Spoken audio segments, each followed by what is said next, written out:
Okay, so Deep Blue Swimming here this morning with Graeme Antwhistle, assistant coach at the Bath ITC. He's going to do an interview for us, mainly surrounding coaching and kind of where he's been involved in the sport.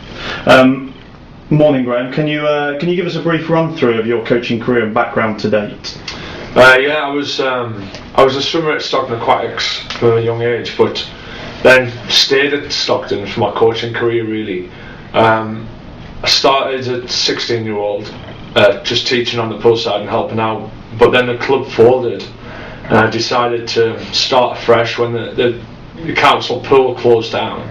So I decided to start fresh in the local school pool with the squad that I was currently coaching at that point in time, which was full of 9-year-olds at the time, kids like Jessica Dickens and things like that. So we went to a local school pool and then gradually we spent 10 years there and built the club up to get back into the pool that they'd rebuilt, and over time developed Stockton within 10 years to international success really. So it took quite a bit of negotiations with councils and things like that to develop the scheme, but at the same time I was head coach. I was coaching public lessons, school swimming lessons, and it was only towards the end really when I became a full-time head coach of the club, probably in the last 5 years, and then the last 3 years UK Sport employed me through British Swimming. Okay. So I became a British Swimming employee, but I was on the elite coach programme run by UK Sport. Obviously then Jemma qualified for the Olympics in 2008 and I got on the team for that. Then after 2008 moved to Bath, so that was 3.5 years ago now, so it's flown. Fun and games. So what's really been the highlight of your coaching career to date? It's got to be experience in the Olympics in 2008. And Jemma made 2 finals there. We had a pretty successful meet considering it was our first Olympics, both hers and mine.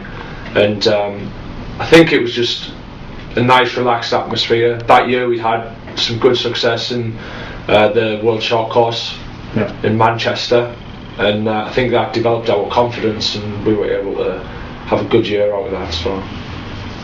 Okay, so who's been your biggest influence on your career, not just as a swimmer but as a coach as well? Yeah, I think there's been a few. Firstly, I'd say Bill Swinton for the system that he set up on a national level and the way he took me under his wing and mentored me.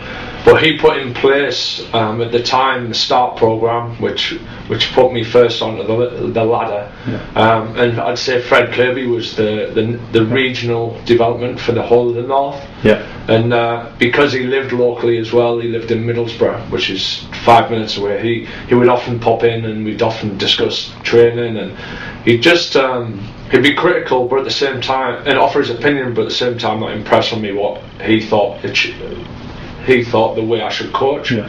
So he allowed me to grow and develop my own style in the same way as Bill did, and I'd say them two offered me a lot of opportunities and also opened my eyes to what was happening in other programmes around the country. Okay. How have your views on coaching changed, like from day one? I mean, I haven't been coaching long, but from day one to now, the difference in the way I coach has changed a lot. So obviously with the experience that you've got, how have you changed? Yeah, I'd say I'm a lot calmer now. I used to coach with my emotions, whereas now I think I'm a lot more objective. I suppose we have to be. I think there's so many emotions involved at this level with some as achieving teams or even it's not just a case of them PBing anymore, so you have to be the rock and the one who's steady in the middle so that they can allow their emotions to be up and down, but at the same time they've always got somebody to revert back to who is going to look at how they're swimming, why they've achieved what they've achieved, and to be able to set new objectives to move on. Yeah, for sure. Okay, when we were last here, we did our interview with Dave McNulty. He mentioned that ITC at Bath won the award for the underwater and turns. what did you change massively as a program, and what did you implement? And if you've got any example sets or skills that you were using to improve the way you did, can we have those? We've started to introduce a lot more land into our swimming. I'd say that we try to activate the muscles that we're going to specifically use within a certain set. So, for example, on a Thursday night now, at the right part of the season, we've started to do a 2,000 metre set, which just includes resistance and power and assisted speed, and included in that we'll do some starts and turns. So, for example, we might do box jumps on the side for power and explosive off the blocks, and then immediately go over to a dive, and maybe just even do a dive and glide. So then you're measuring the power and the technical aspect of the dive, rather than just diving in and sprinting to 15, 20, 25. Another example, we might do specific movements on a Swiss ball from a tuck to a pike and back out again into a streamline position, and we'll do them fast and maybe resisted, and then get immediately into the water and maybe do a turn. So they're repeating the movement patterns, but with resistance, and then adding that into a more explosive power into the water. Okay, perfect. You mentioned earlier as well that you obviously, when you first initially went into coaching, that you had a good background with younger swimmers. As a coach, what advice would you give for other coaches working with swimmers of that age? Because obviously you developed them from sort of 8-9 years of age to Olympic Games. Yeah. What's your advice on that? I'd say always encourage long-term athlete development. So always keep them involved about what the next step and what the next part of the process is, and educate them as to where they're at now. Allow them to progress at their own rate, I suppose. Don't expect success from an early age, but if it happens, encourage it. But also, like, keep the pressure off. That swimmers can peak at different times, especially with the lads. And when the lads are seeing the lasses swim so quick so soon, they have to be a lot more patient. And I'd say also encourage them to learn about the weekly plan and why they're doing what they're doing, because it's very difficult to persuade young swimmers when there's different things out there that are fast and instantly rewardable, whereas swimming it takes a lot of hard work, a lot of patience, a lot of training.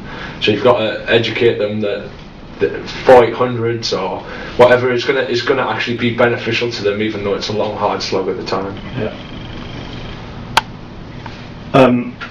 What are your main philosophies in coaching? Like, not just with younger swimmers, but in terms of your year to year, what you feel works well for you? I've always had an IM-based philosophy as a coach, especially developing youth swimmers. I mean, that's changed quite a lot in this setup. There we're being a lot more specific, but I'd always encourage them to have a large skill set, just because when I wanted my swimmers to, if they went away on a training camp, and they were training with different coaches, they need to be able to achieve whatever that coach sets them. So they need a wide variety of different skills and a mentality towards different sets, and so that they're able to respond to different coaches, able to respond to different situations. Tactically in races, they might need to all of a sudden turn it on. It could be a 1500 where you teach them pacing the whole way through, but then it just turns into a race down the last 50. So I think you've got to just educate them to be able to do so many different things rather than just one event and be specific from a young age. We're obviously coaching now. A big emphasis is put onto kick. Could you give us a typical kick set that you might throw at your swimmers? We used to. What I found is when I was just developing kick, and we'd maybe do max 100s, max 200s, and try to bring them down to under 130 in 3 minutes as a club. They become great kickers, but then the timing of the stroke didn't really fit. So you never seen that kick develop into the race, because they just couldn't have the timing with what the arms were doing. So I used to do kick swim sets where I'd have it might be 12 150s, 50 kick, 100 swim, 100 kick, 50 swim, 150 kick, 150 swim, 3 times. Yeah. Now, you'd set an objective of maybe 50 seconds for the kick and 40 seconds for the swim, and that would be your time base to be able to work out for each 150 distance. And it just means that they have to work really hard on the kick, but then they still have to work hard on the swim with pretty much a 6-beat kick. Mm-hmm. And it's a challenging set, but at the same time you really develop that combined. And in terms of your coaching, where do you see Graeme Antwhistle in 5 years' time? I'd like to think that we just had a successful Brazil Olympics, and that we'd had a large number on the team, but also got a few medals as well. I think that after that I'd still like to be here, but in the same respect you can't say that. You're a swimming coach. I'm a swimming coach, and you've got to move with the job. And finally, if you could give 3 pieces of advice to any young coaches who are just starting, what would they be? The first one will be to commit to developing swimming, not just your squad.